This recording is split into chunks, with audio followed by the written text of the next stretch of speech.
This video is for Sod Busteretta, who needs an easy way to tie a clothesline. We'll start off by going through our anchor point, and then we'll go underneath and through the window we just made. Pull that tight, and we're going to do that one more time.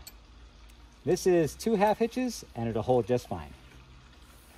From here, we're going to take our rope, and we're going to go all the way over to our next anchor point. Here we go. On this side, I'm just going to thread through and pull out all the slack. There's our first anchor point. We go all the way over, and there's our second. Now we need a way to pull tension in from this side.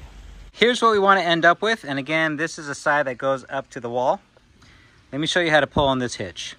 It's just a marlin spike hitch, but I'm using a spoon. Let me show you with an actual marlin spike. This one actually says Tinga on it, which is short for that is not going anywhere. Anyhow, what we'll do is we'll twist our rope as if we're turning on the ignition. We'll twist it again and lay it right on top. And then we'll take our marlin spike, we'll go in, pull up the standing part, and then go back out, just like that, okay? Now you wanna make sure that the way you twist your loop is from your initial anchor point, right?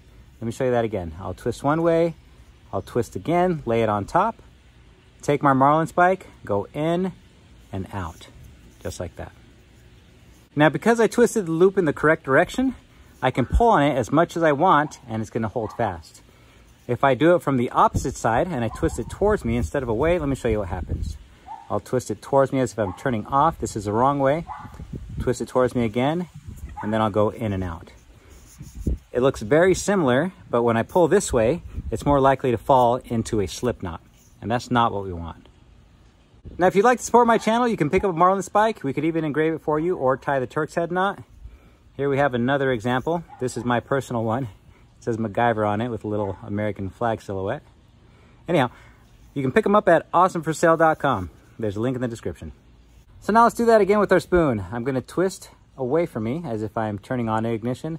Do it again, take my spoon, go in, grab the standing part, and then go back out. There we go. This is the correct way. And we'll just pull it all the way down to the thinnest part of the spoon. With the end we'll pull tension on, we'll go over the top of our spoon and then underneath the handle. And this acts like a toggle so we can pull in our tension. Let's pull in our tension. Pull, pull, pull. Pull, pull, pull. There we go. Now, one thing I've learned about teaching others to tie knots is one thing most people can do is simply wrap something around. That's something they always go to, is just wrapping around, which is exactly what we want here, because once we get enough wraps, all we have to do is pull it down and it'll collapse into itself. Watch this. And that's gonna hold tight.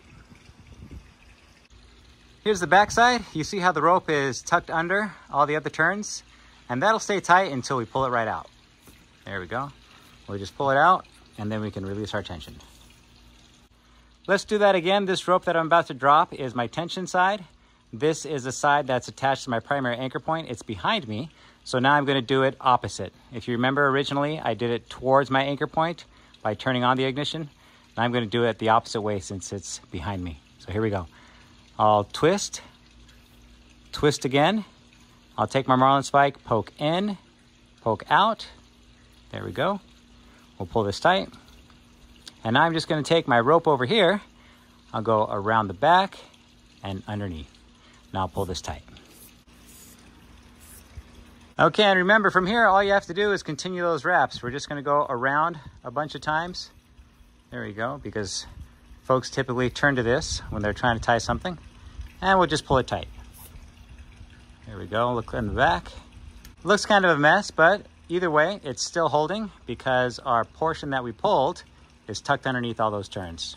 Now let's see if we can make that a little nicer. As I pull in my tension, I'll go around the back, okay? And every additional turn is gonna go on top of the turns I did before. So here's 1, 2, and 3, okay? And now let's see what happens when we pull it tight. Here it is. And that's definitely tucked underneath, so it's not gonna go anywhere. Now you can see the danger of just having an open spike on a clothesline. I would not recommend it. That's why we're using spoons.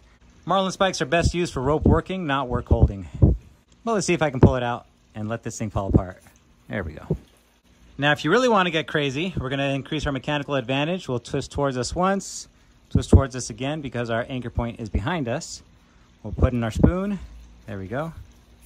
All right, now we're going to add one more spoon. The other spoon is going to go on the side that we're tensioning. So this one, since the anchor point is away, I'm going to do the ignition on towards my anchor point. Then we'll put in the spoon. There we go. Now I'll incorporate both spoons to pull in my tension. There we go.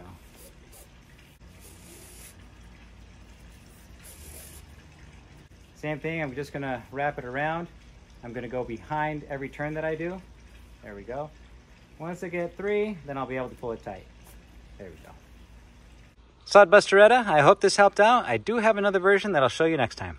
And don't forget to pick up your marlin spike.